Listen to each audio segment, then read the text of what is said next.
Who the Wild Things Are with Ryan McGuire. You gotta listen to your body. Oh my God, maybe, I could get out there, I could do this. Let's take a ride, find your wild side, real stories, see with your own eyes. It's so beautiful. I'm gonna have the best time out here.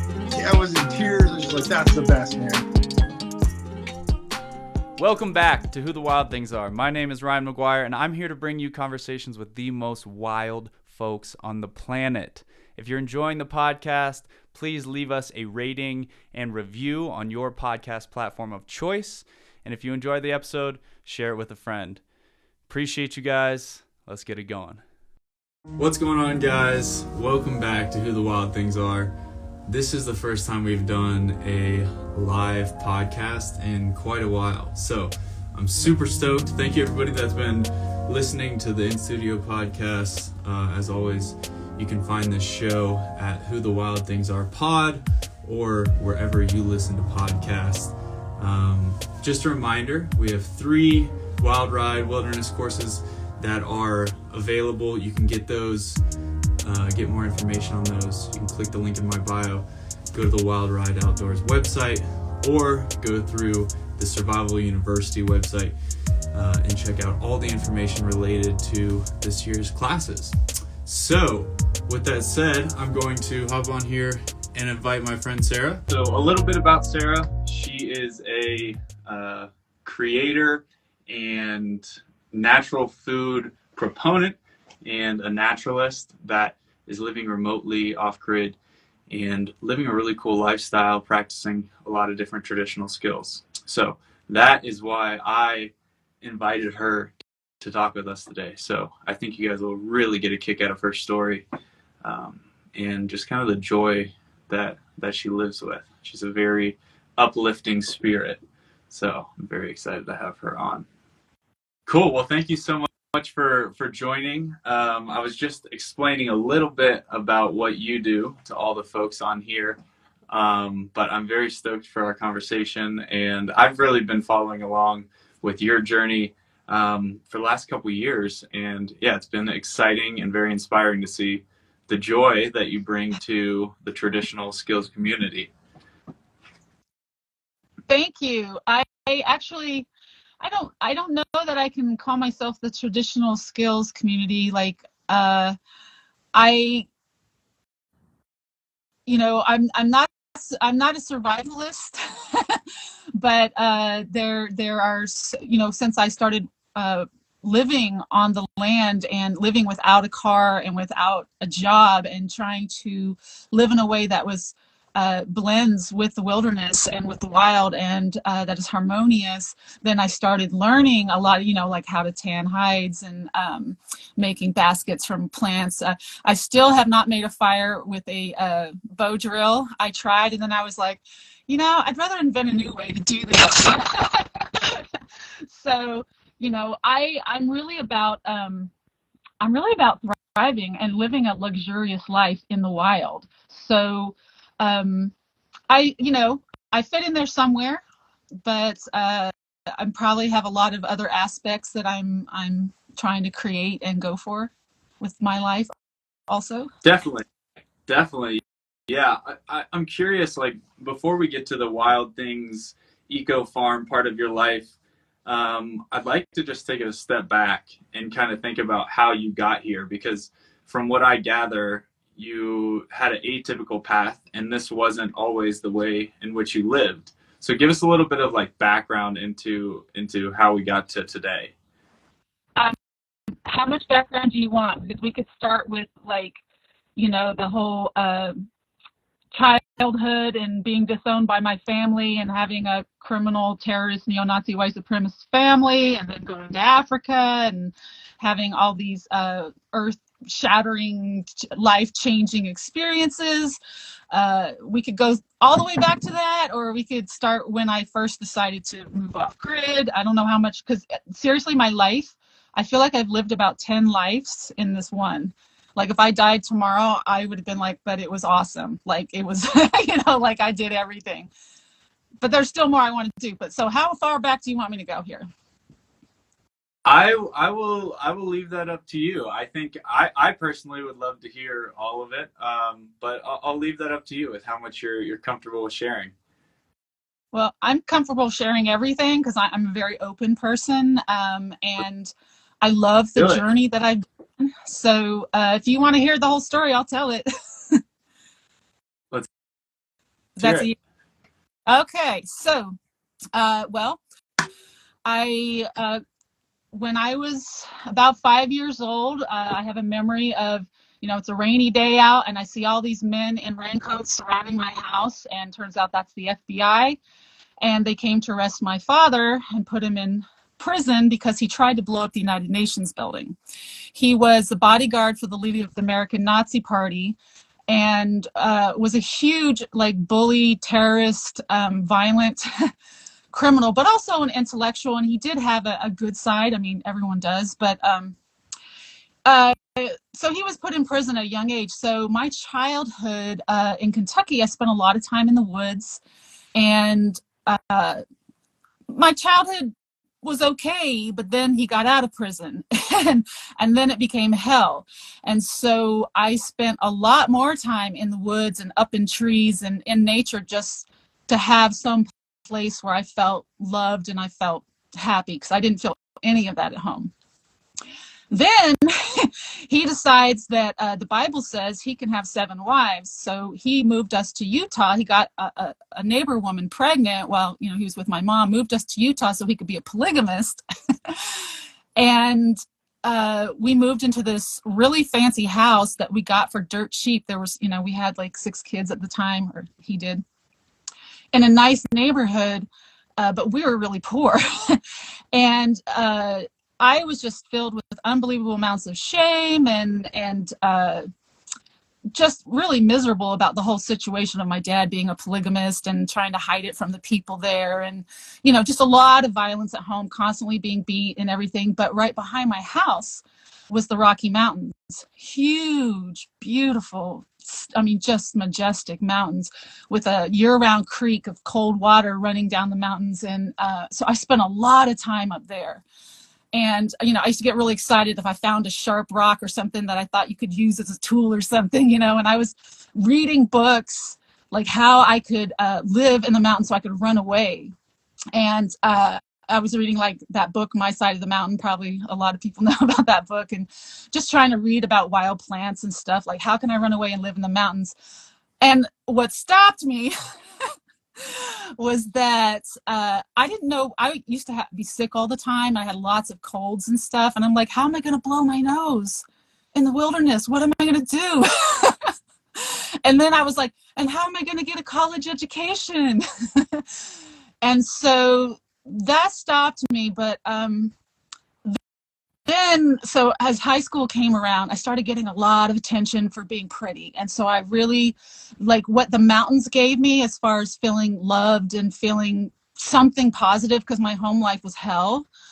I started getting from people at school. And so I started really leaning on that, feeling valuable for being pretty. And I started modeling, fashion modeling. And that helped me to get out of my family. So at 15 years old, I got discovered by this Italian modeling agency.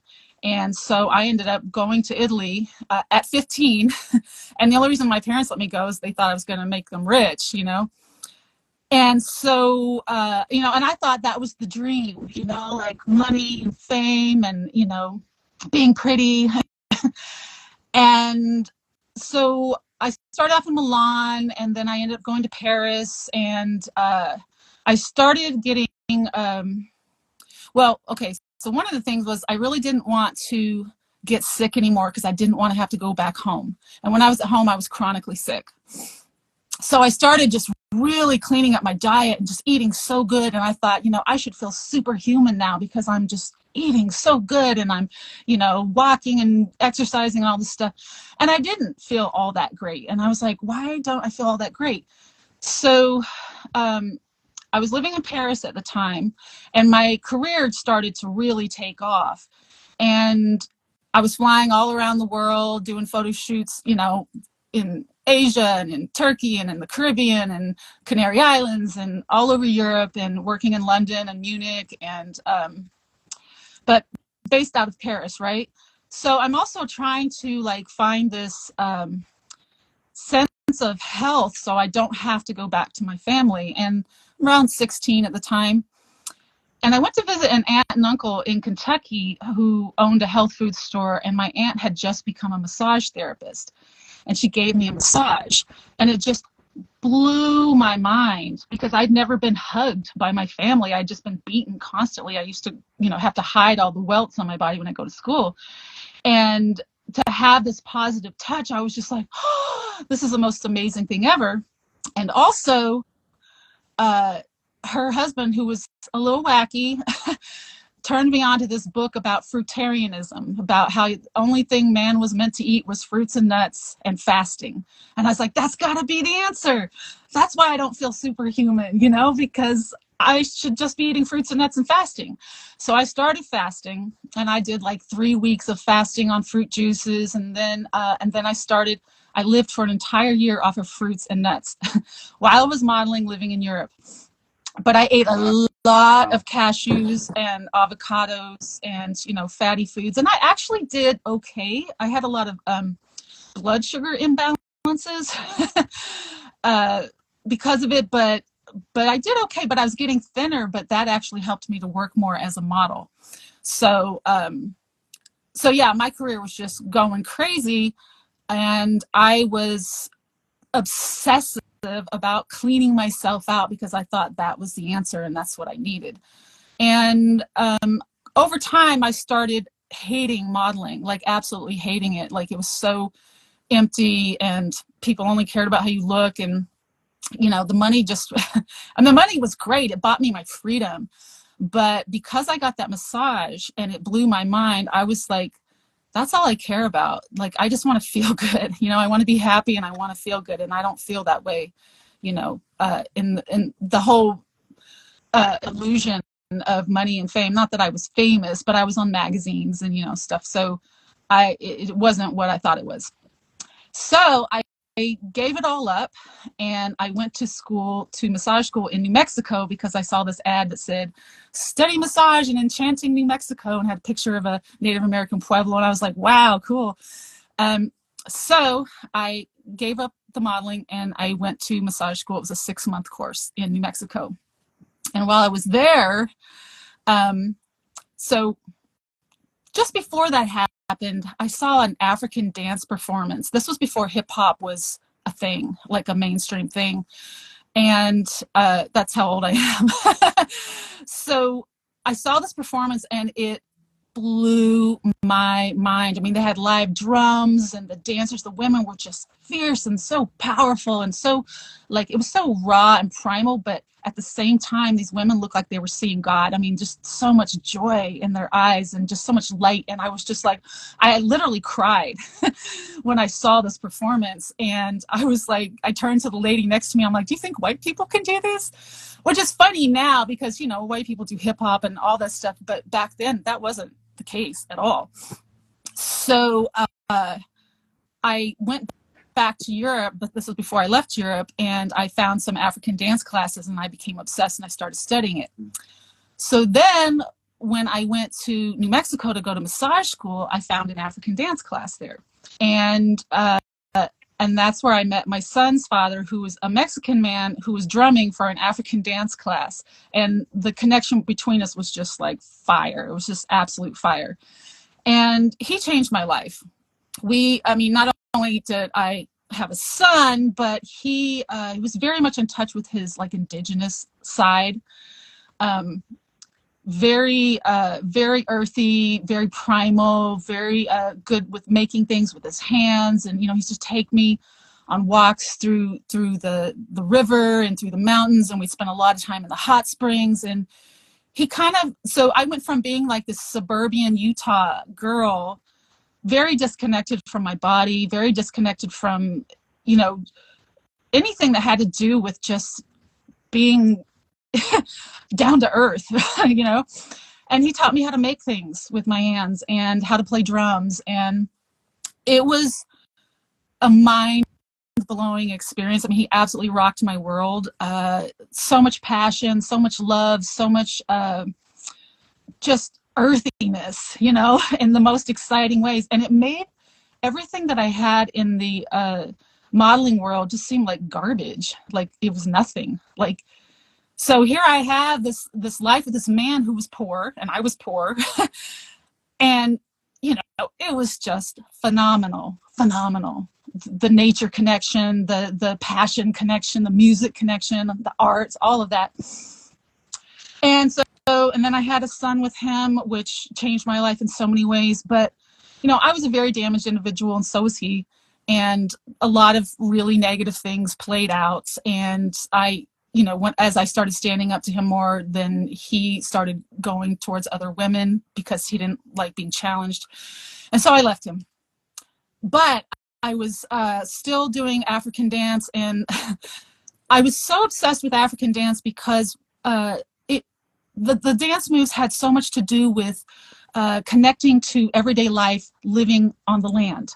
You know, the dance moves, either they were like portraying certain animals, or, you know, harvesting or picking crops or planting, or and you know, a lot of just celebrating life. And there was, the more I started studying African culture, I was so fascinated about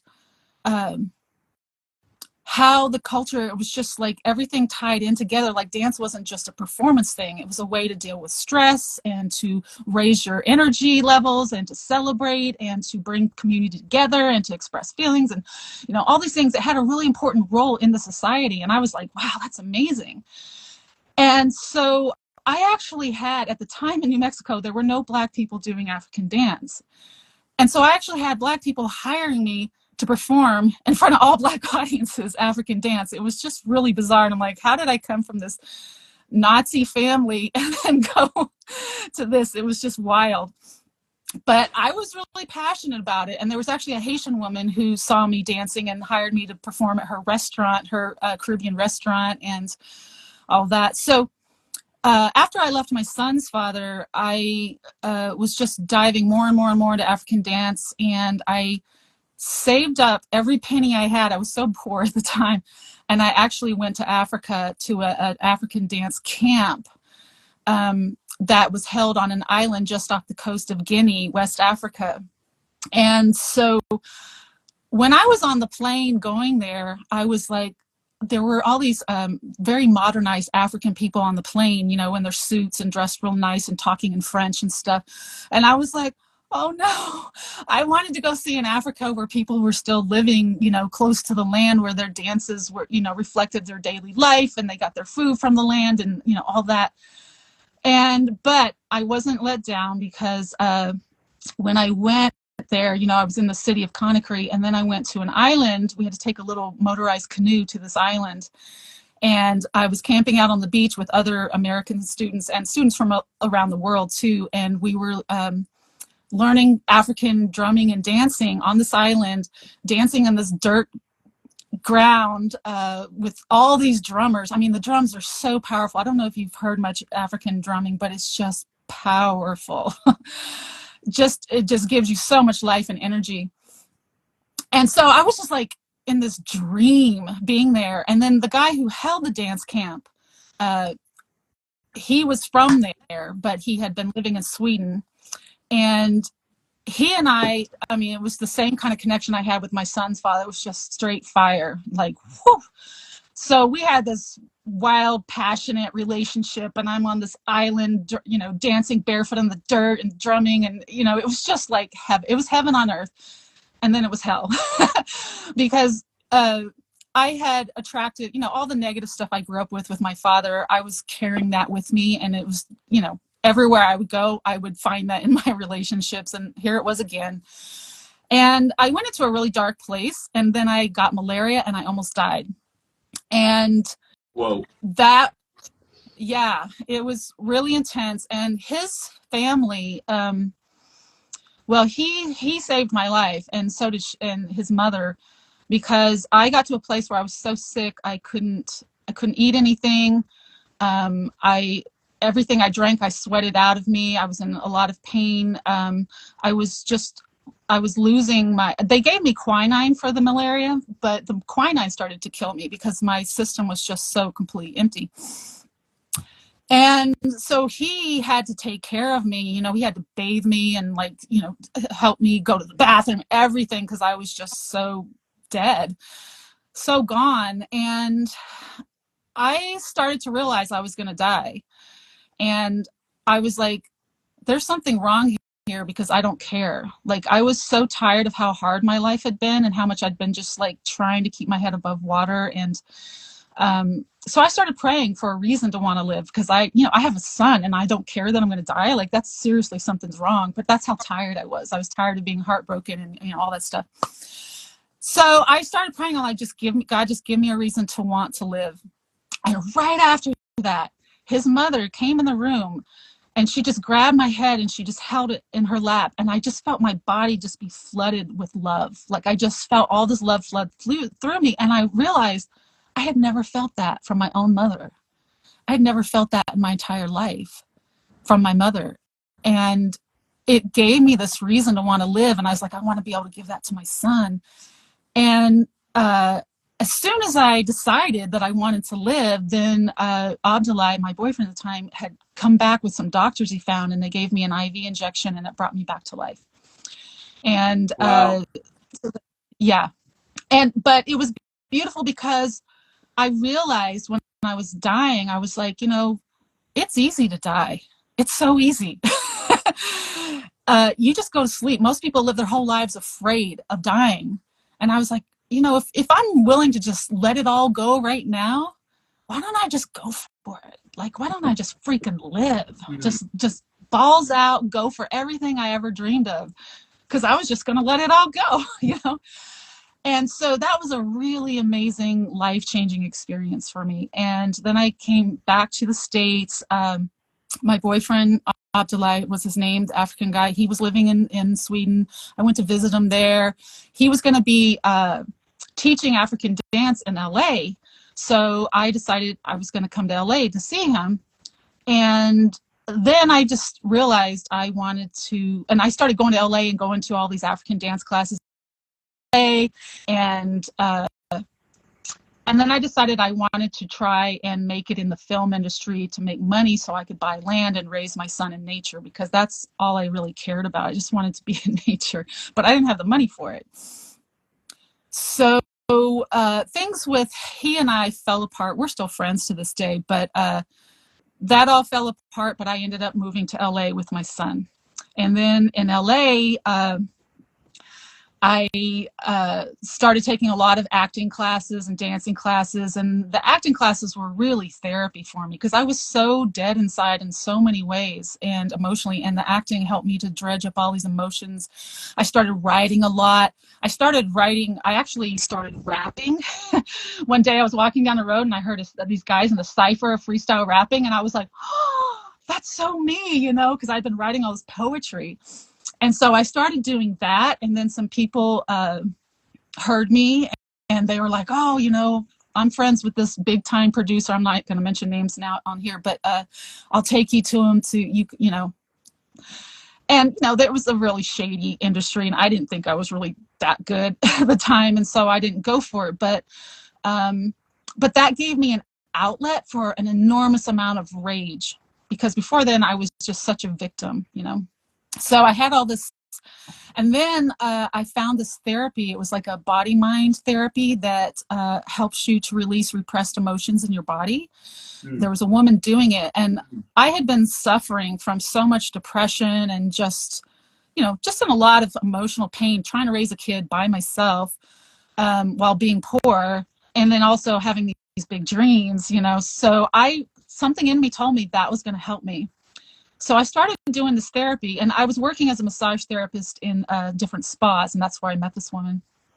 So she started doing this work on me, and it was so unbelievably powerful, because what started happening was she started helping me to tune into my repressed emotions and feel them. Then I started coming down into my body more, and I started to open more, and I started to suddenly I'm connecting and feeling like my sense of rhythm got better. I was just so much more present. My son completely changed because he used to have all these weird behaviors to try and get my attention because I was checked out in so many ways. And suddenly, like, I'm more present, and he just came alive. Like, his eyes he turned into this little angel kid because suddenly I was there, and I was able to really give him love. Like, I wasn't just going through the motions of hugging him because I thought I should. So I totally came alive, and I had committed myself to this therapy hardcore for about 5 years. Like, I just lived and breathed it. That's all I did. And then what was really cool, what they would call like somatic therapy? Yeah, there's different forms of it. This particular form is called Rosen method, and it was so powerful. I actually went to a training for it in New Mexico at Georgia O'Keeffe's old ranch. And I remember one day I went in for a session to do a session of the training. And as I was walking in, I look at the mountains, and in my mind, I'm thinking, God, that's so beautiful. In my mind, right? Then I go into the session, and I tapped into some deep repressed emotions, and I cried like a little kid, and just crying. And afterwards, I felt so open, just. And then I walk outside, and I look at those same mountains, and I'm not thinking this with my mind. I feel them. I feel that beauty through my whole being, and I'm like, whoa, this is a totally different experience. And so that therapy, I mean, it just changed me night and day. People who knew me before and afterwards, like, whoa, like, you used to seem kind of out of it, and like, you're so different now. I just started getting more and more and more grounded. But it also got me in touch with an enormous amount of rage because I had been beat so much and like emotionally degraded as a female from my father that I had internalized all that, and that was what making me sick, right? So all this rage I had in me is like, I need a place, to get it out. So the rapping at that, was this perfect outlet because I could rage, that was acceptable in that culture at that time. And then I started taking my son to the park to play basketball, and he started teaching me how to dribble. And, I'd never played before, and I was like, oh my God, this is cool. Like, I love this, So I started going to the park when he was in school and like dribbling around and playing and stuff.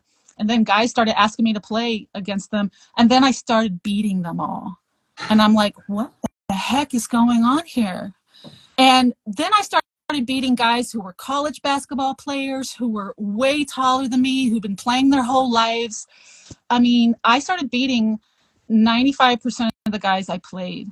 And I'm like, what the heck? This is crazy, because I just spent all this time in therapy learning how to feel and have emotions, which you think is a more feminine thing. And now I'm beating these guys. And I realized it's because when you're in touch with your emotions, you are present. When you can't feel, which a lot of men are taught not to feel, they're taught to suppress their emotions. And they're definitely not going to have some fear about losing to a female. There's a lot attached to that. Whereas for me, I didn't care if I lost because, I was used to that. So I'm like, how fascinating that me learning how to feel and me learning how to be present, it made me faster. It made me sharper. Like, I'm in the moment. I'm not thinking. I'm just feeling. I'm just like reacting. Boom, boom, boom. And I'm not afraid of losing. And on top of that, I had this huge drive in me to never be a victim to a man because of how my father was. So it made me just want to push the limits to see what I could do as a female, like what power I had as a female in the world. And so then I actually got recruited to play on a men's basketball team because I was playing at the park. But like, the park was like, so like, talk about being wild and free. I'd be out there, like, a lot of the guys were from the hood that played there, and you could just talk any kind of smack you wanted. It was a place where you just got it all out. There was no pretension. I didn't have to act like a lady. It was just raw. And I would run as hard as I could, and I would stay at the park till 10 o'clock at night till they shut the lights off, on the nights that my son was staying over at a friend's or something. I was obsessed. It was so fun. I felt so alive. And And then because I was doing all this dance stuff, I had started taking all these hip hop classes in Hollywood. I wanted to learn how to break dance. And so I went to this place where it was a gym, an open gym where all these break dancers would practice, but there also were a bunch of stunt people practicing there. And I was watching the stunt people like doing all these kicks and like a lot of taekwondo stuff, like flashy martial arts stuff. And I was like, oh, that looks so fun. And, you know, because of my dance history, you know, the West African dance was just really wild and super athletic and energetic. And so it really appealed to me. So I started hanging out with them and learning, and I got good really fast. And so, but before that, like a lot of those kicks and the jumps, they hurt my body to do. So I would do yoga.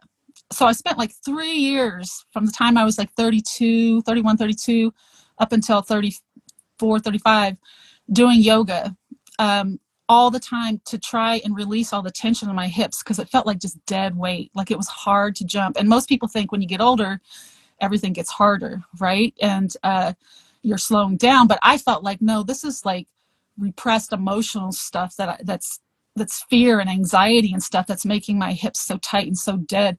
So in yoga class, I was applying a lot of what I learned in the body mind therapy to move through all kinds of anxiety and emotional stuff. And so my body started opening up more and more and more. So doing those kicks and those jumps started being easier and easier and easier. So by the time I'm 35, I got my first job as a stunt woman playing a ninja in this little small film. And so then, yes, I became a stunt woman. Like I was working on TV shows and in films and everything, doing the martial arts and fighting. And for me, that was a place to put all this rage that I had, you know, all this anger inside. It was doing these fight scenes because I knew no one was going to get hurt. It was just play. It was fun. It was promoting violence, which at this point in my life, I don't do now. But at the time, it was better than actually going out and hurting people because I had the rage, or holding it in and letting myself be hurt. So so then I've got this career now. I'm in Hollywood, and I'm working as a massage therapist, and I'm killing it doing that. But I'm also working as a stunt woman. And then I got invited to train with this group called 8711, which were the guys who did like The Matrix and Bourne Identity and 300. I mean, these are like the, you know, baddest stuntman fighter types in the industry, and I got invited to train with them. And through that, and then I started making my own films too, because there was a lot of power tripping in the industry, and a lot of producers expecting you to sleep with them and all that stuff. And I was like, oh, gross! I'm just going to make my own films. And so then I got a job doubling an actress in Serbia, and working on a film in Serbia. So I went there to do that, and then I met this Bulgarian stuntman, and we felt it was like madly in love, crazy fire again. He was actually the stunt double for Conan. I don't know if you saw the movie Conan with Jason Momoa. Anyway, I was there when they were filming all that. They push a big, I never watched big wheel. Okay. I don't know. I never watched it. I wasn't like a big fan of his. But so there was all this fire between us, and then he came to visit me in LA, and then he got scared and he just completely shut down and didn't want the relationship. And I was like, you know, devastated. But at the same time, I had a massage client who was an actress, and she was like, you know, I worked on a film in Bulgaria. They've got a like an American studio there shooting stuff. You should send them your material, because I'd been making my own short films. So I sent them a short film that I made, and the very next day they emailed me and said, do you want to star in an action film? And I'm just like, whoa. And everything just kind of fell together for me to go to Bulgaria. And this was cool because I starred in this action film when I was 40. It was my first ever starring role in anything, and I'm 40 years old. And I did my first standing back tuck when I was 39. And so I was seeing my life just getting easier and easier. And there's a reason I'm telling you all this stuff that's not really about the farm thing. It's leading up to why I'm able to do what I'm doing now. So hopefully you're cool with that. So yeah, I like hearing the background. okay. So I go to Bulgaria, and the guy won't talk to me and doesn't want anything to do with me. And that was devastating, but I was like, well, I'm here to do this film anyway. So I got to star in this film.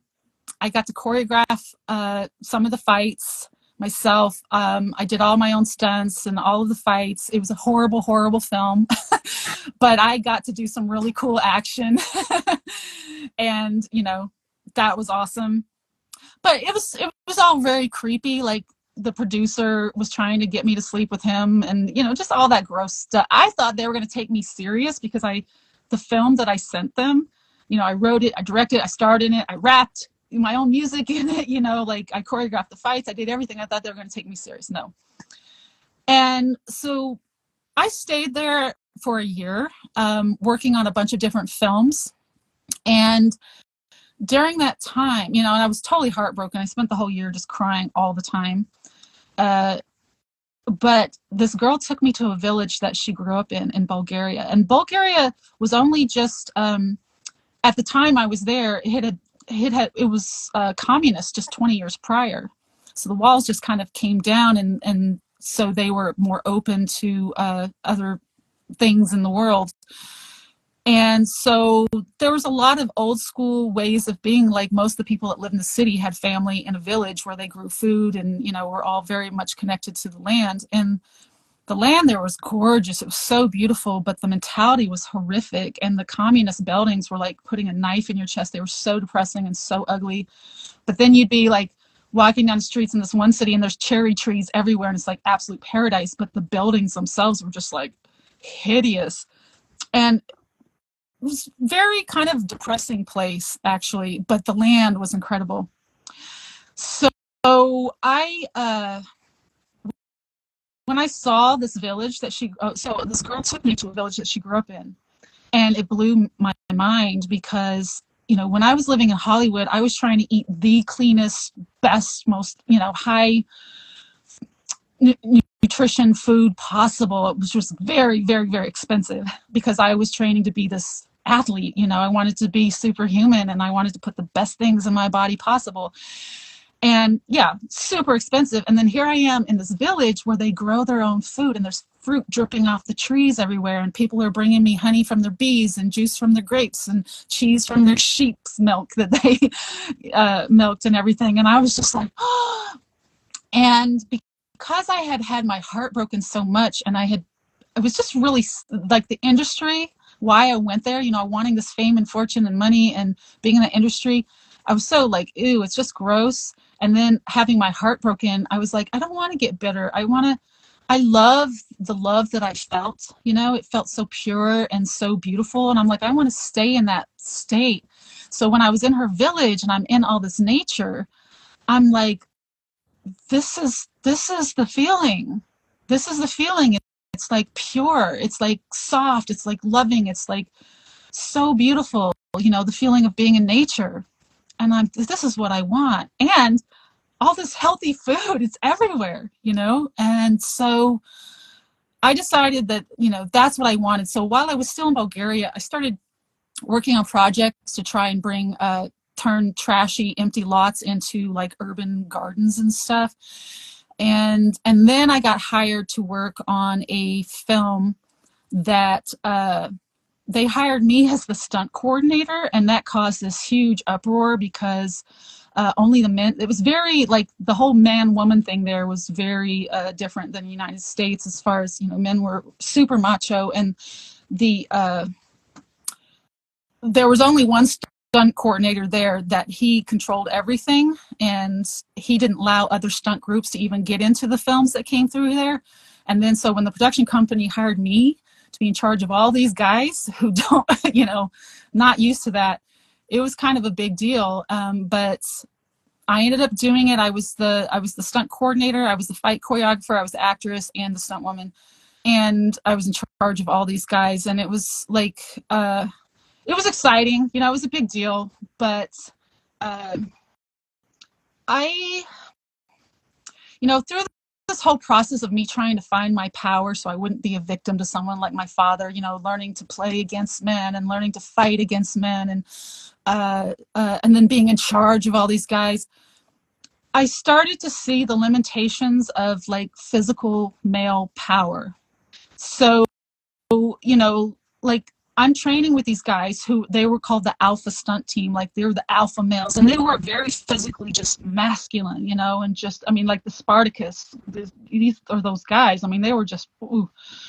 But they didn't have the power to stand up to the production company who was taking advantage of them, or they didn't have power to change things in their society that were really negative. So they really had this victim mentality, and we would, after training, we'd go to lunch and we'd hang out. And I just felt like there was a lack of intelligence going on. It was all about being tough, being the strongest, which was the rap world also, this fighting and being tough and being the strongest, being the baddest. And I'm just thinking, if you can't create an incredible life, you really don't have power. You may be physically, muscularly stronger than certain people, but I stood up to the production company for them because they were taking advantage of them because they're Bulgarians. And I fought for these guys so they'd get paid more. Every time they had to hit the ground, they're supposed to get paid more. But they didn't appreciate that because it made them look bad or feel bad that they never stood up for themselves. And I thought I was helping, but, I learned my lesson from that. So I was getting jaded from this whole world of power. Like, I'm like, this is not the power. I don't want to spend my time fighting, thinking that my life's going to get better when I'm fighting. I want beauty. I want love. I want grace and ease and flow and creativity and fun. And I want life to feel good, and I finally got it that I don't need to fight against men who were making my life hard, or I thought they were, in order for my life to feel good. I walk away from that and I go create my own world. So instead of when I'd be at these lunches after our training with the stunt guys and just listening to just crazy disrespectful stuff they would say about women, and just, I hate to say it, but really idiotic stuff. And I'm like, I don't need to try and get these guys on the same page as me. I don't need to get them to try and see my way. I don't need to even fight with them to try to get them to respect women. I just need to walk away and respect myself, And then after I decided I didn't care about any of that world anymore, and all I wanted to do was live in nature and grow food, then I lost all the money I made there. So I won't go into that whole story, but all the money I made in the films, my car, I had a brand new Prius in LA that I rented to a friend while I was gone for the year, and it actually got repoed because he didn't make the payments. So I lost all my money. I lost my car. I came back to LA and I was like, I just don't care about all the things I thought I cared about before. I had been cracked open to feeling, to being much more even more sensitive than before. And that's all I cared about. So I decided, I went back with nothing, and I was staying with some friends in their apartment in Hollywood, and I started learning how to grow food on the balcony.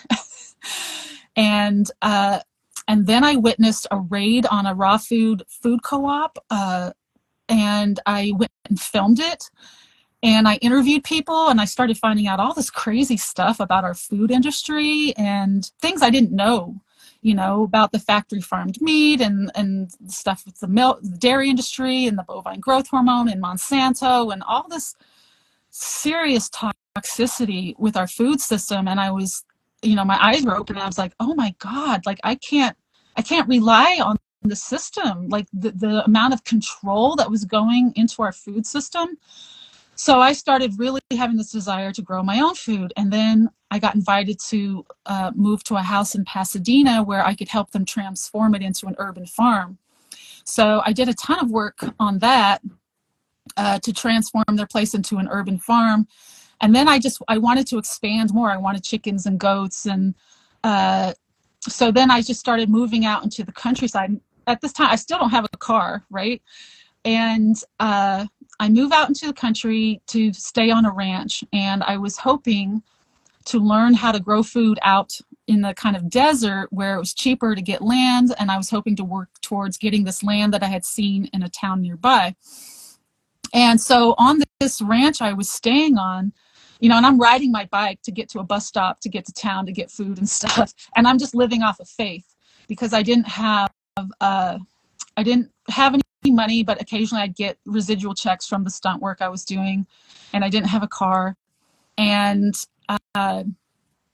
so I dug this guy's place up by hand with a pickaxe, like a whole acre that I dug up, and I put mulch and horse manure and all this stuff that I got from neighbors and planted everything. I terraced hills. I did so much work there. I planted so much, and within days the rabbits ate it all. And I was just like, oh my God. I had no idea that, growing a garden in the city is totally different from growing it with wildlife.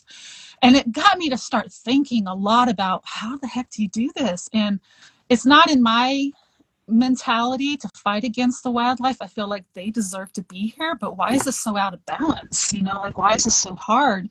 I started asking all these questions. And part of what I saw was that, people there kill all the predators. They're protecting their dogs and their cats. And so they kill all the predators. They kill the rattlesnakes. They kill the coyotes. They kill anything that's going to keep the balance of nature. It's going to keep the rabbits, from overpopulating, and the rats and the squirrels and all that stuff. So I saw that. And, so I'm living off faith, being at this ranch, and suddenly I don't have money. Like, I'm not getting residual checks. I was trying to sell all my film equipment from when I was making films, and no one was buying it. And suddenly I don't have the money for rent. And I'm like, oh my God, like my faith is not working. Like, and I went to a really dark place. And then I started to remember like spiritual teachings I had heard, some from Jesus, some from other teachings about just believe, have faith, believe, focus on what you want. Don't, it's not like the whole thing of, life just sucks and it's just that way. Like, there's no spiritual teachings telling you, well, maybe there are some, but not the ones I subscribe to. They're all about, believing and creating your dreams through your faith.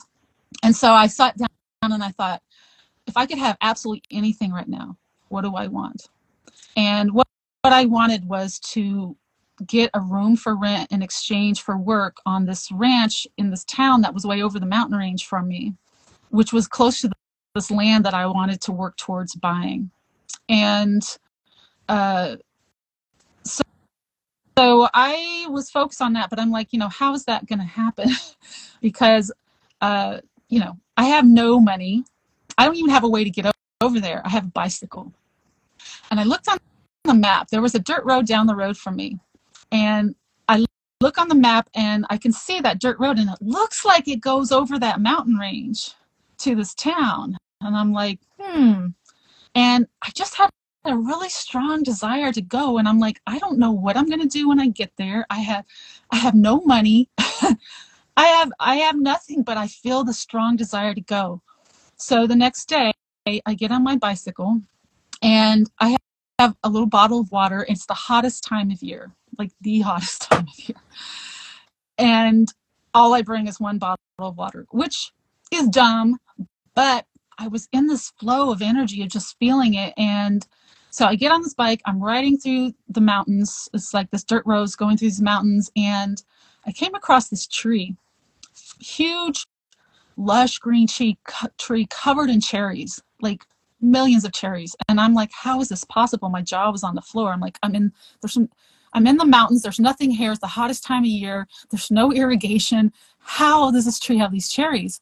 And I so wanted to try them, but I didn't know if they were poisonous or not. I'm like, that would just be really dumb, So I took a picture and I kept riding. And while I was writing, I was like, I'm going to believe that I have everything that I want. I'm just going to believe it.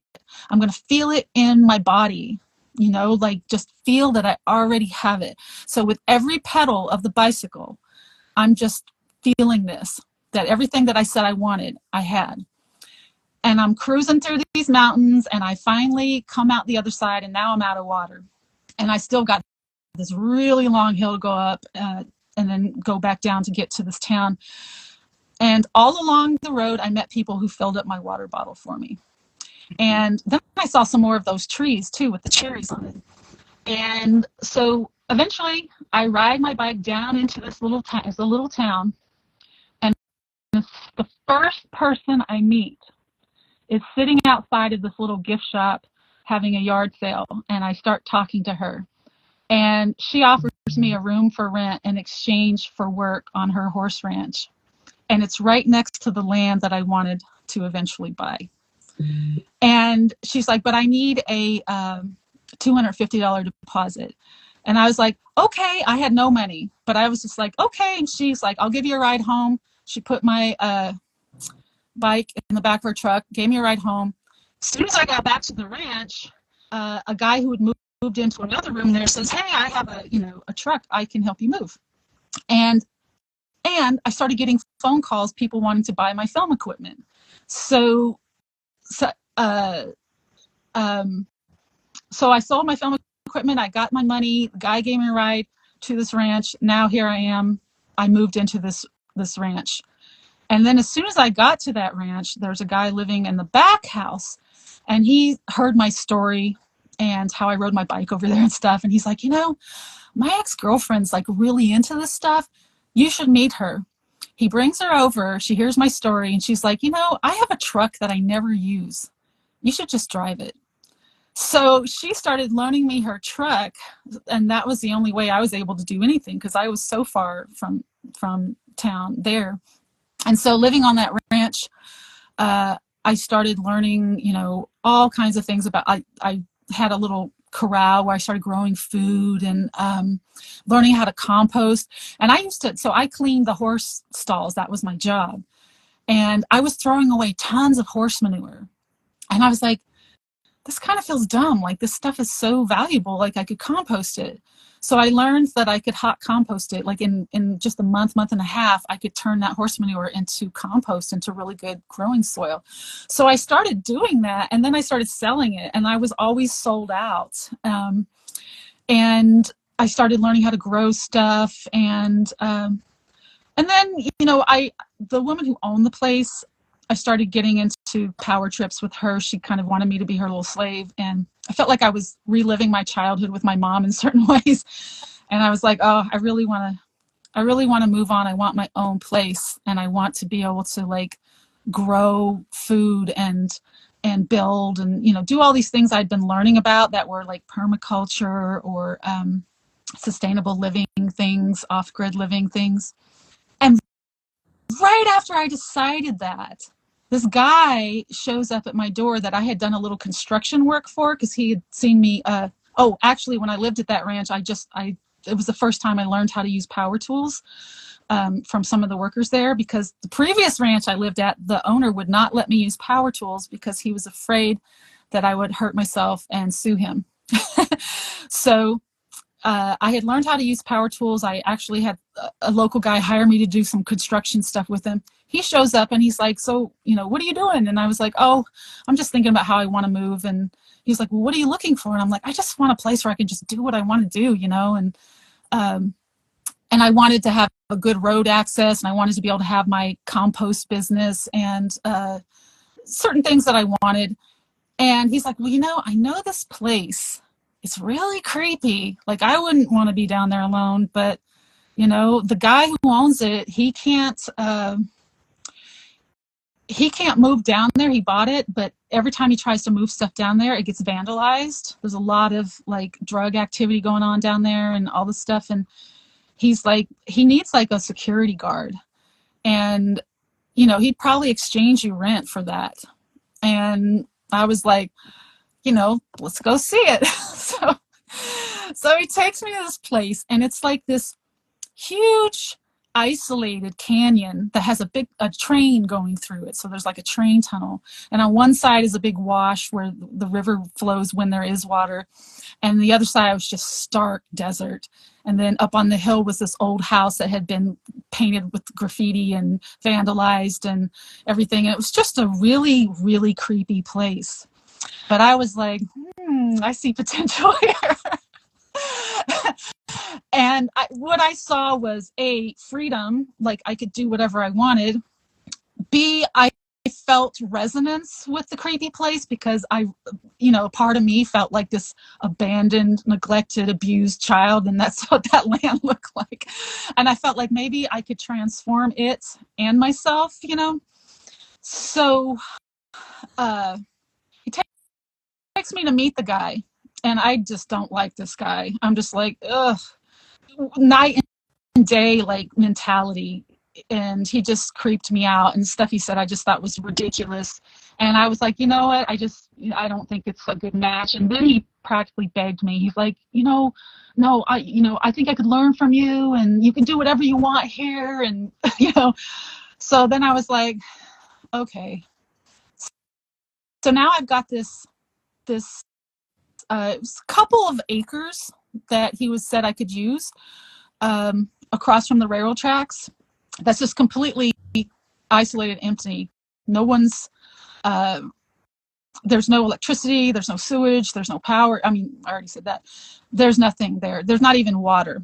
So his plan was he was going to bring in a water tank and start pumping, getting water delivered, because he hadn't dealt with the well situation there. And then I was going to get water from him.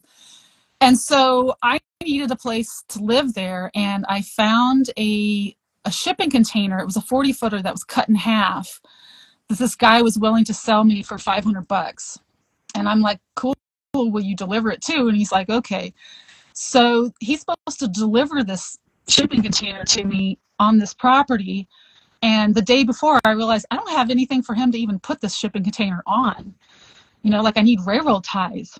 And it was so funny because that day I was thinking, God, I haven't been to the gym in so long. Like I feel like I need to do squats. Like I really need my squats, and I need railroad ties. And I didn't have time, and I don't know if I had the truck at the time to go do that, but I didn't have a way to go get them.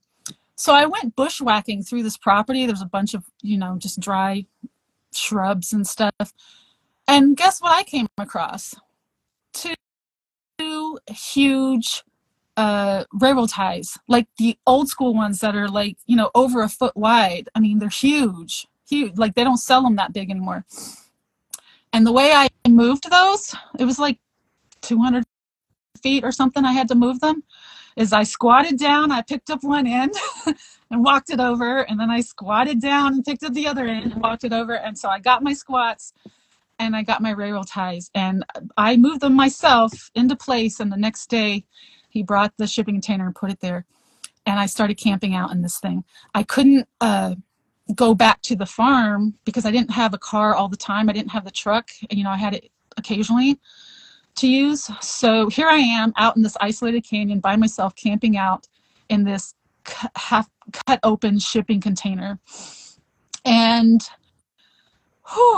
that was a wild experience.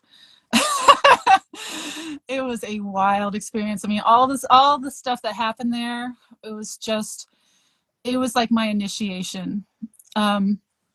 First off, like I didn't even know how to build stuff except for chicken coops that I had built at the previous ranch I was at.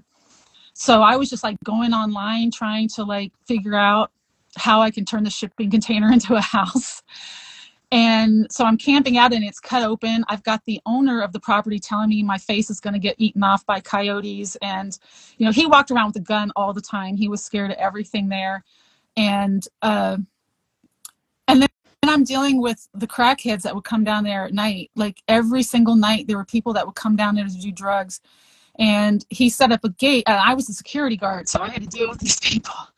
And he set up a gate to keep people out, but they were always parking directly across from my little container. And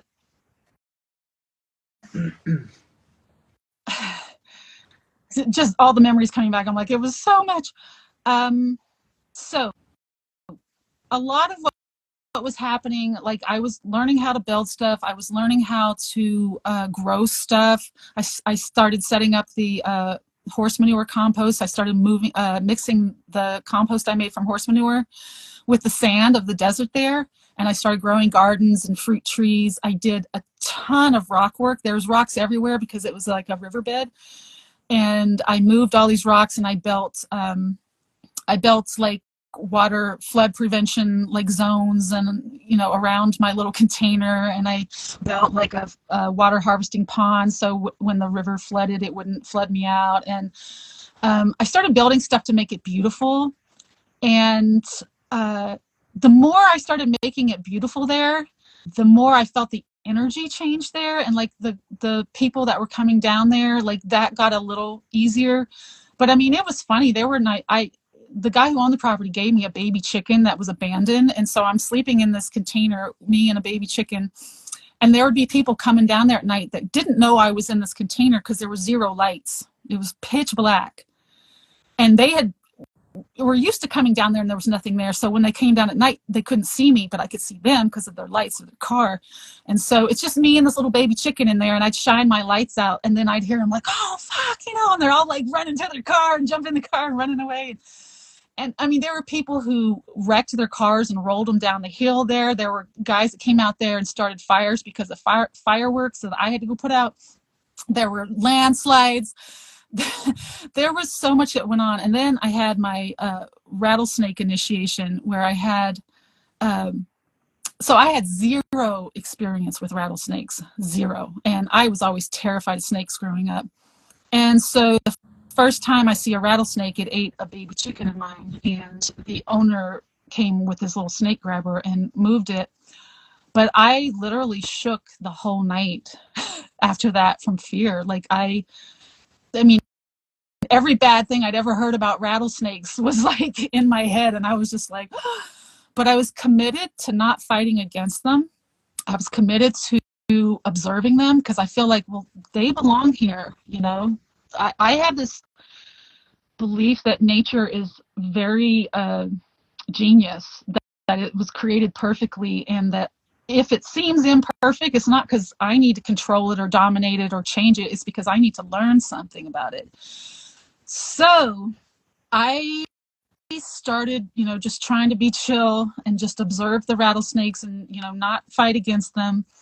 And one day I was standing in flip-flops next to this little shaded garden area I had. And I turned around and I walked 2 feet away, and then I turned back around, and there's a freaking rattlesnake coiled up like inches away from where my feet were. And I was just like, oh, and I thought it must be dead. Why didn't it strike me? Everything I knew about rattlesnakes was what people have told me. And so I rolled a rock to see if it was dead, and it just kind of moseyed on away. And that shook me. And in two ways, it shook me because it didn't strike me, which made me feel like, maybe I am protected. Maybe, I should just keep having faith like this.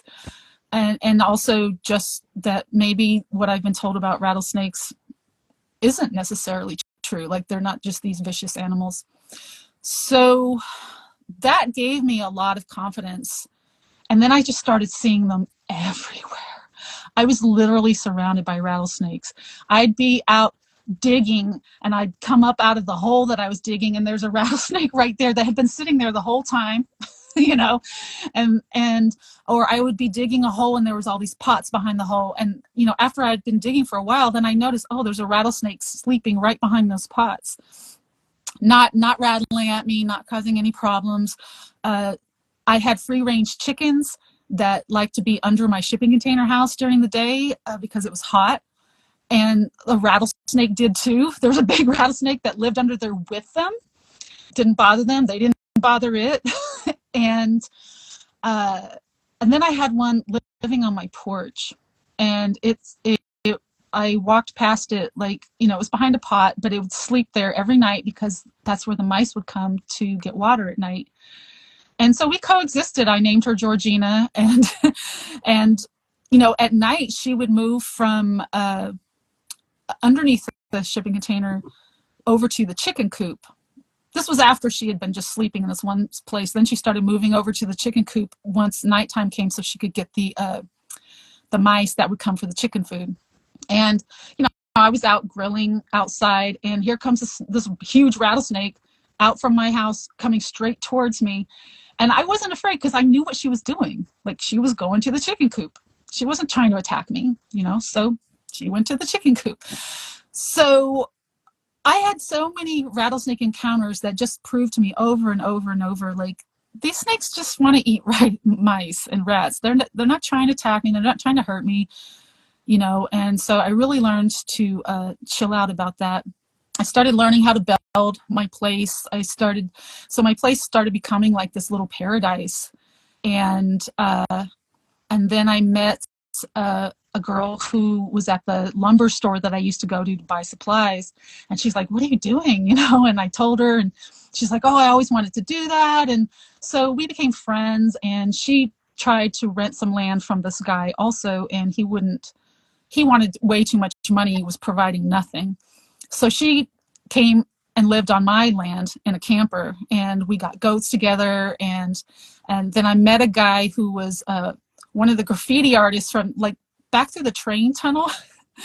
There was like this graffiti land that was actually, it was just gorgeous. Like, all the graffiti was beautiful all over in the woods underneath these train tunnels. And eventually I actually met one of the graffiti artists who was a little younger than me, but you know, he wasn't like a 20-year-old. And we started having a relationship. And so it was me and him. He eventually moved down there, and my friend. And by this time, this place is just beautiful. But we went through a lot of stuff. There were fires that came through there. And I had goats. I got goats with my friend. And we let them free range all day, and then we'd lock them up at night. And then the fires came through. We had fires come down from both sides of the canyon, and we had to evacuate. So I had to set my goats free because I couldn't take them out. And, you know, I feel like all the things that happened there were like, I had windstorms. Before I had put up a wall on my container and turned it into a house, you know, it was just open. There were windstorms that were so insane. It would blow the sand. Like, if you walked outside, you just get sand blasted. And by the grace of God, the wind was coming from the opposite direction of where the opening was. If it was coming the other way, there's no way I could have lived there. You know, I would have just been filled with sand, and it would just have been hell. So every time, like, there was all crazy stuff like that happening, you know, all the people coming down and the windstorms and the fires, I just kept trying to let go, just dealing with it. Not, you know, my whole past as being this fighter was learning to be tough and strong and fight against things, but really, you're going to fight the wind? You know, I don't want to fight the rattlesnakes. I'm not going to fight the fires. So I started finding a different kind of power, which was trust, which was surrender, which was letting go. And every time I did that, like, everything just started getting better and better and better in my life. And I really feel like all the craziness that happened there happened because I had so much fear inside of me. And it was just like a mirror. And as I was letting go of my fears and just living in more trust, trusting the rattlesnakes, trusting the wind, trusting, you know, the fires. So with the fires, we had to evacuate. I had to set my goats free because I couldn't take them out.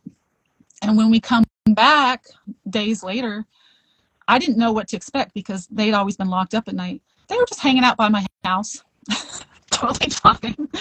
I was like, wow. And it just gave me this kind of trust, like, that we had a cool relationship, you know? And so now I've got, like, you know, I've got this boyfriend and this friend, and we're, you know, the place is beautiful. It doesn't feel like this scary abandoned place anymore.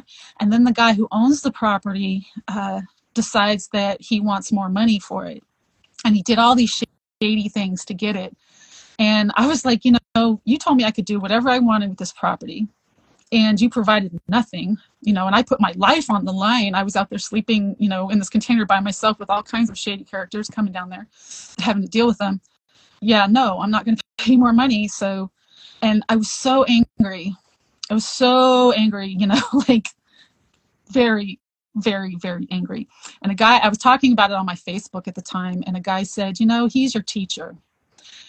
And I thought about it, and, you know, I totally do believe that things are put in your life for a reason. And that maybe he was mirroring something back to me.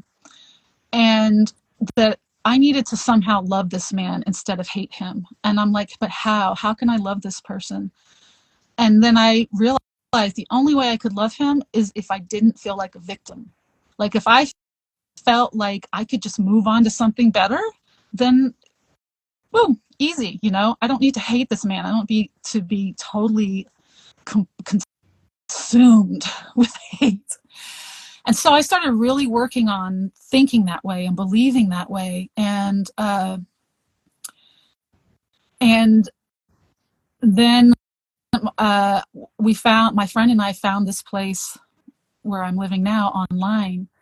And I was like, oh my God, it's so beautiful. Because I had written down everything that I wanted. You know, I wanted oak trees for the acorns because of the food value. And I wanted rocks and water and, you know, just resources I could build with and use from the land and stuff. And I wanted it to have more of a private feel and more of a nurturing feel, because the place I was at was just stark.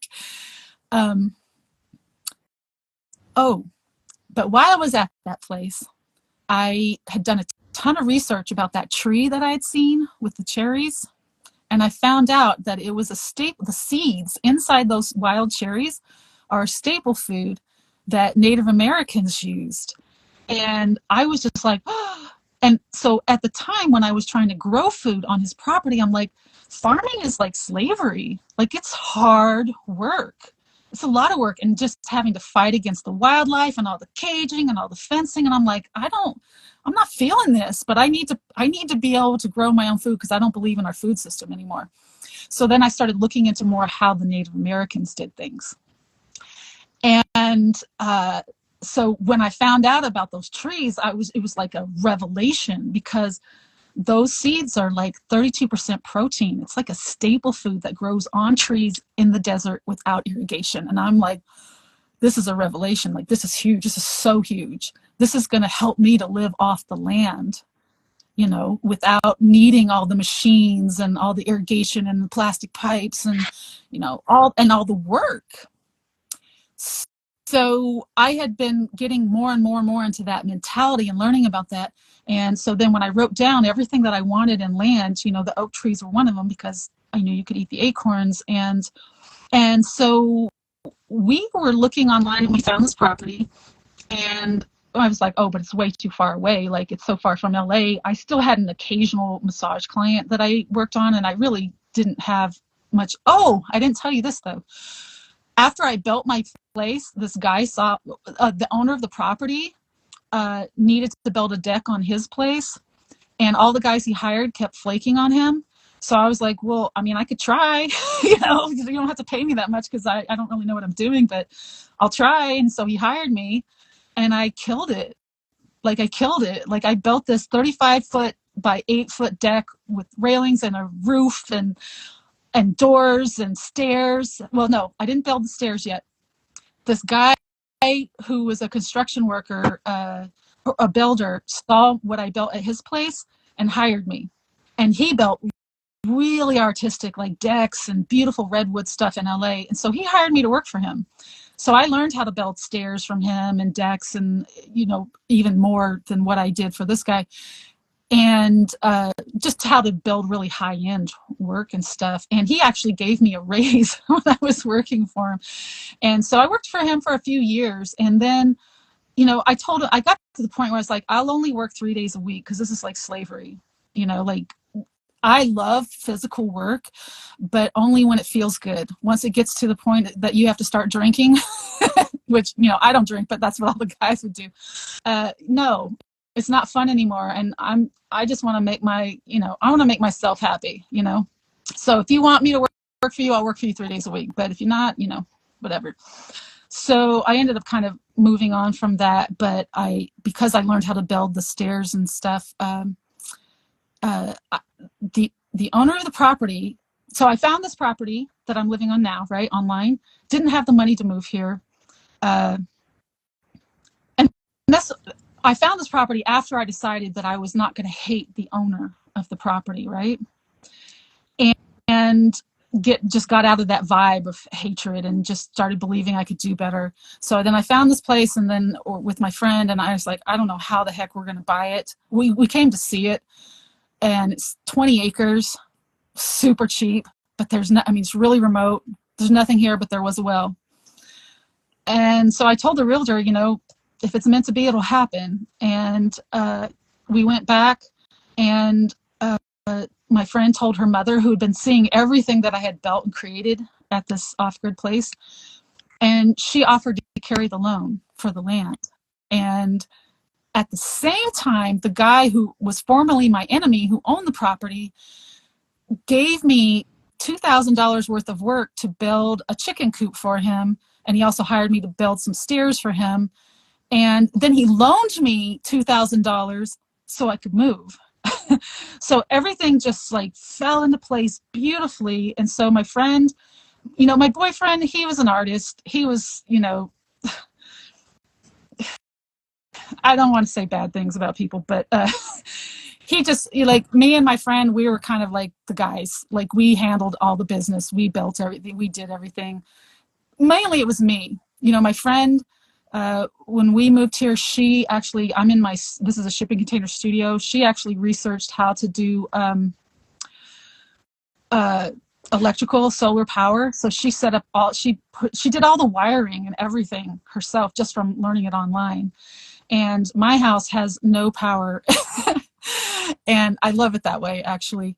But yeah, my boyfriend was not really a help. He did some things, but he was more of an artist. And yeah, anyway, so we moved here, and basically things with my friend, so my boyfriend and my friend, we parted ways. I won't go into the whole story of that. And I ended up being here alone in winter, the coldest time of year, suddenly because my boyfriend, I was using his truck to go to work at a horse ranch nearby. That was the job I had, and it paid, the mortgage and stuff. And so when I split up with him, I didn't have a truck anymore. And then my friend, that was a whole nother story, happened with her. So they're both gone. So suddenly I'm here totally alone, an hour from the nearest city, no job, no money. And I'm like, I need food. I need money. And that same day, the neighbor down the road messaged me and said, can you help me with my dogs? I need someone to come feed them 3 days a week, and I'll pay you to do that, whatever. And so I could walk to her place, and what she paid me paid my mortgage and a little extra. And then I walk outside and I find this huge mushroom patch, edible mushrooms everywhere. And I'm like, oh, I have food. And so I've been here on this property for somewhere around 6 years now. I'd have to really sit down and think about it to know the exact time, but I've been alone for probably 4.5. And in this time of being alone, I've been cultivating my faith, because I've watched all these things happen for me, when I just believed, just line up so perfectly. And I've been deprogramming myself from society, which teaches you everything you need is outside of you.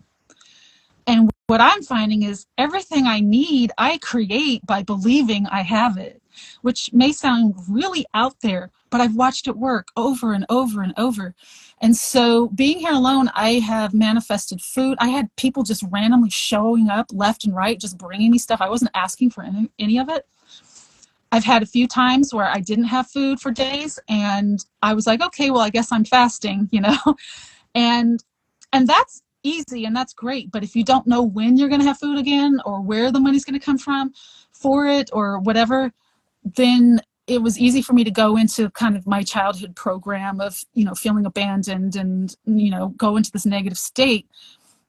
And I started noticing how I could, be like, I'm hungry and it's cold and I don't have food. And then I'd catch myself going into this negative state. And then I'd look around and be like, oh my God, look where I live. Like, it's ecstasy. It's so beautiful. It's like I'm the luckiest woman in the world that I get to be here in this quiet and this beauty and this, just wild, magical place. And then instantly I go from, feeling like garbage to feeling like $1 million just from, my state of mind. And then I started playing with the idea what if when I feel my body feels hungry, what if I tell myself that I already have food and I believe that I have food? What if I can convince myself that I'm fed even when I'm not and I'm hungry? So I tried it.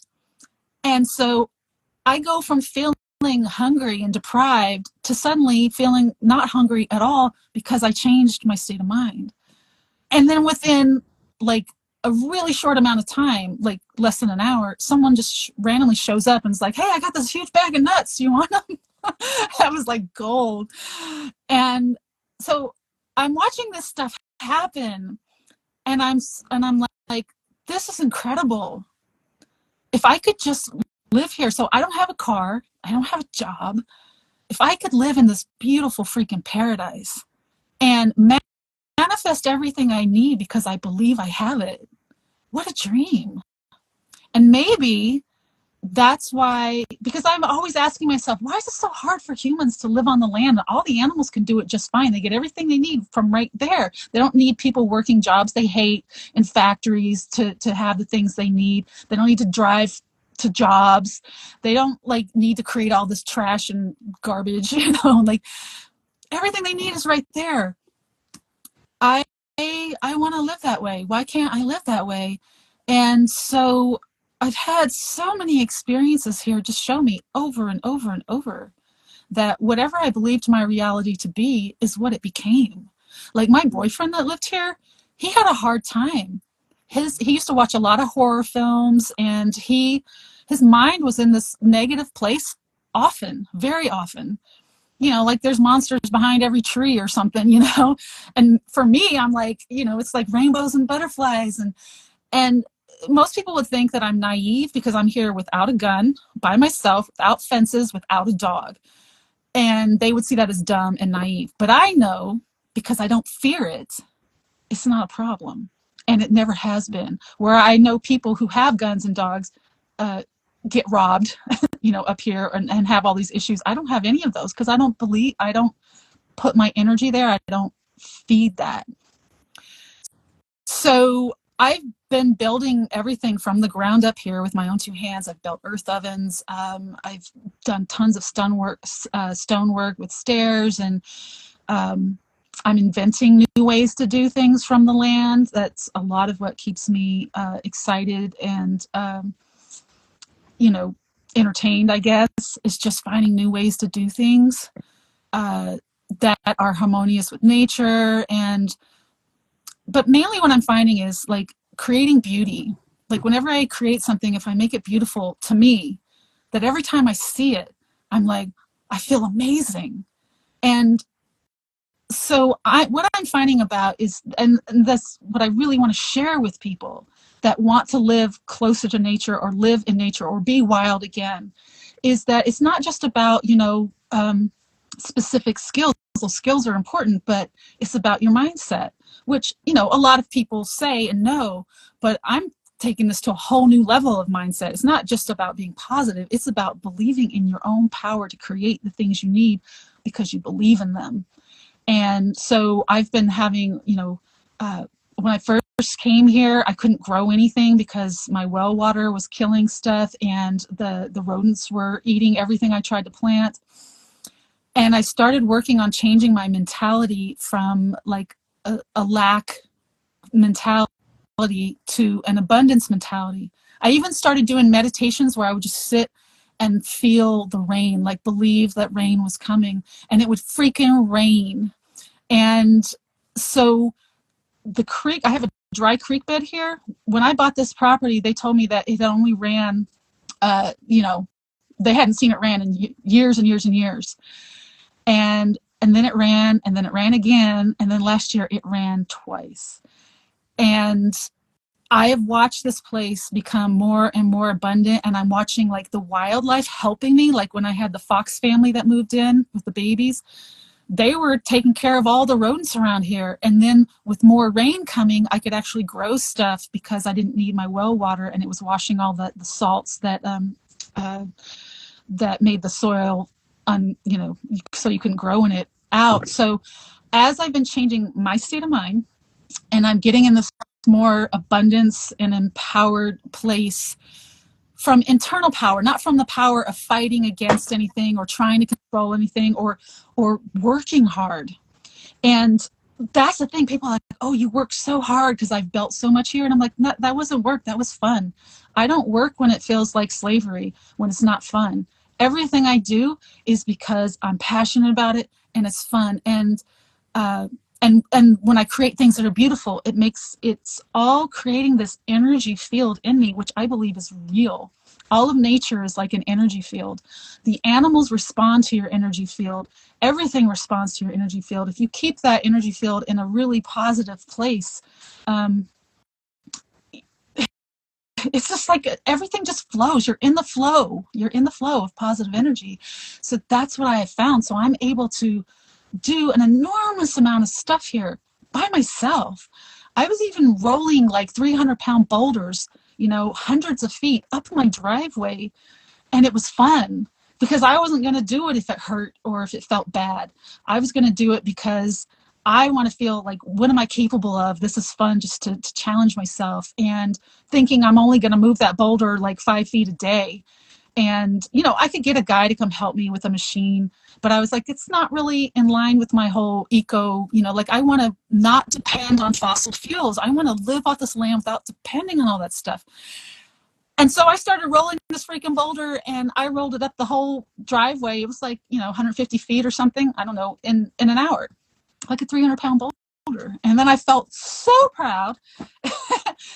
And so, yes, this is what I want to share with people, is that if you want to live wild, if you want to live in beautiful wilderness and not destroy it and not have a really hard life, tap into your superpowers, which is all in your mind, in your belief, in your focus.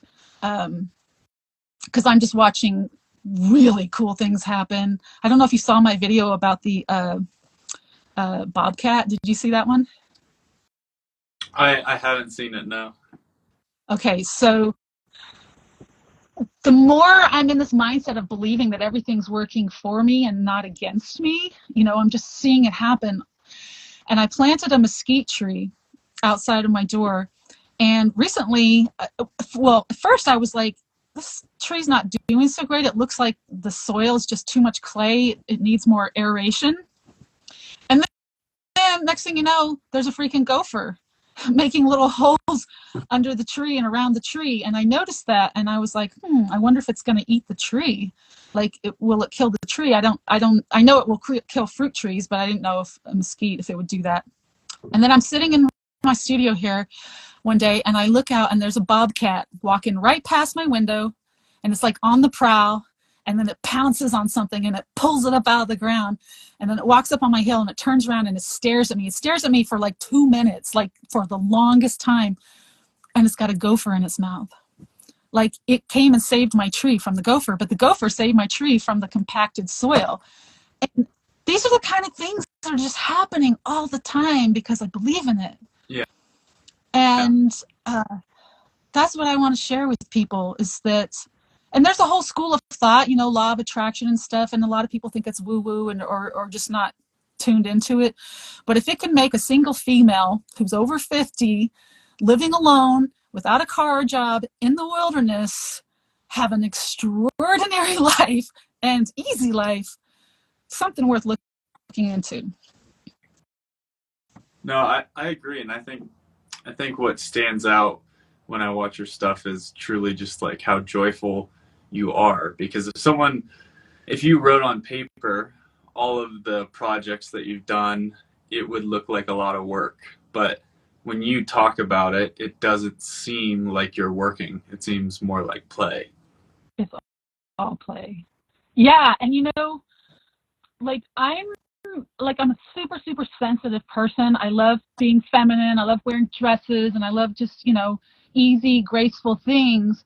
But with this lifestyle, I also get the hard, it's not hard, but it's just physical workout. Like everything I've built with clay, I've dug with a pickaxe out of the hill. I've dug so many terraces, and I've done an insane amount of work. But it feels so good because the rest of the time I'm just laying around looking at the sky thinking, oh my God, this is so gorgeous, and looking at the trees, how gorgeous, and looking at the animals, and like I have so much time because I do what I want, and I'm not working for anyone. And so, yeah, all the things I do, it's like a pleasure. And I've had to learn how to balance the physical stuff with the rest. I feel like I love where I'm at in my life now because I've got a balance of my male and female energy. Like I love that, do it male energy, but I couldn't do all of that if I wasn't doing all the meditation and the stillness and the tuning into my feelings and feeling my body and releasing resistance and tension and just learning how to just be, like they both feed each other. Totally. So yeah. So it makes a lot of sense. It comes through with everything you're doing. So I think it's an incredibly inspiring story, and I think it's something that we need more of. We need a little bit more of people understanding that there are other ways to live. If you love the modern world and all the things that come with it, that's great. But if you want to seek a different way of living, I love that there are resources out there. And I think a lot of people are going to get to listen to this and rethink about how much time they're spending doing things they hate. And that's really a powerful measure. And it's a powerful message to folks to just be intentional about how they're using their time. So, and it's also, we're taught civilization, since I've been here alone and had so much time to think, I've been deprogramming. I couldn't believe how much programming you have just about time and about your worth as a human. We're really taught that your worth comes from how much you produce. Civilization is a construct of man. It's something man-made that people all agreed to, and they go along with it, that you just got to suck it up and you just got to, push through and do stuff you hate. And I would love to be an example for people of, well, here's another way and it works. I don't feel like and I've had to deprogram, so I didn't feel like I had to be productive all the time. But, having time is just absolute gold. Time to just dream, to daydream, to feel, to appreciate, and to not have to live up to these standards of society and have things that society thinks you need to have and behave in ways society thinks you need to do. As I've been freeing myself from that, my life's getting easier and easier and easier and more fun. For instance, so I built my little tiny house, and because of issues with water vapor, I can't shower inside anymore. So for the last over 4.5 years, I've been showering outside year round. So I basically am outside, just on a rock. I heat up my water in the wintertime and I shower. And, most people would think, well, that's terrible and that's sad. And I'm thinking, holy crap, I don't ever have to clean a shower again. I don't need all the cleaning supplies. I don't have to do the work. I'm standing on a rock, the sun sterilizes it, not that it needs to be cleaned. Are your showers adventures? Because my showers are adventures, and it's making me stronger. It's making me more a part of nature, just not needing all the things that society tells you need to have a good life. So I don't have indoor plumbing or electricity in my house, and I absolutely love it. Like, it's just simple. I have less to clean because my house is small. I spend most of my time playing outside and creating, and it's just a completely different reality. And yeah, so like what you said, I would love to show people, well, this is a possibility. If if you want to do it, it's possible. I'm an example of it, and people who don't want to do it, cool. Yeah. But I do have an idea. What? Sorry, go ahead. Oh no, I have an idea for something I would love to create in the future. I'm always dreaming up stuff, but I'm like, wouldn't it be cool? I live right off of the Pacific Crest Trail. I don't know if you probably know about that. It goes from Mexico to Canada. So I can hike to it. It's like 5-mile walk from my place to the Pacific Crest Trail. And all the land back there is just incredible wilderness. And I was dreaming up the ideas, the possibility of a future where, I could, or someone could, or a group of people could establish nature preserves that include humans. So, here, this nature preserve, all the wild animals get to live, but the humans get to live wild too, and, if you could hike from one like community to the other on the Pacific Crest Trail and live this like much more nature centered life, just like thoughts and ideas about that, because for me, the more I deprogram and the more I'm getting, like I get my soap, my laundry soap, my shampoo, my dish soap, everything from the land, from plants. A lot of the stuff that I use on a daily basis, I get from the land. A lot of my food I get from the land. The more I'm doing that, the more the more I'm letting go of my programming and learning to be present, I'm like in the state of ecstasy. Like, it's incredible. It's so incredible. And because you spend time out in nature, and it's just phenomenal, and all the the adventures you can have, and the connection, and just the beauty, it's an incredible, phenomenal, absolutely thrilling life for me. And it does have challenges, but the challenges aren't for me, they're not that I need to push harder to be this rugged individual living off the land. The way I meet all of my challenges is I change my state of mind, or I just surrender and let go. And then everything just flows gracefully, and it's magic. It's pure magic. And I believe that's the life we were meant to live, for those who choose it.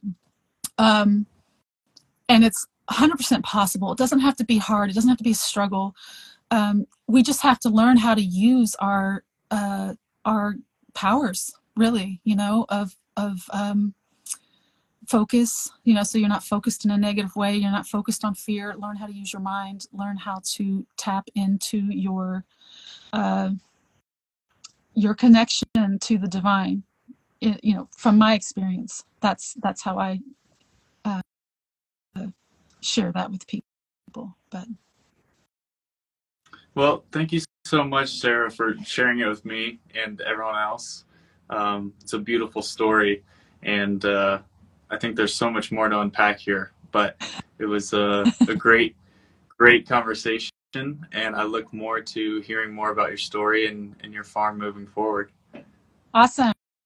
Thank you for letting me tell my story and share with you guys. And I appreciate the work you're doing with, all the people that you talk to, and exposing the, the potential, human potential, and connection to nature potential, and all that. Absolutely. Well, thank you again. I'm looking forward to episode 2, and thank you everyone for joining and tuning in with us. And until next time, stay wild.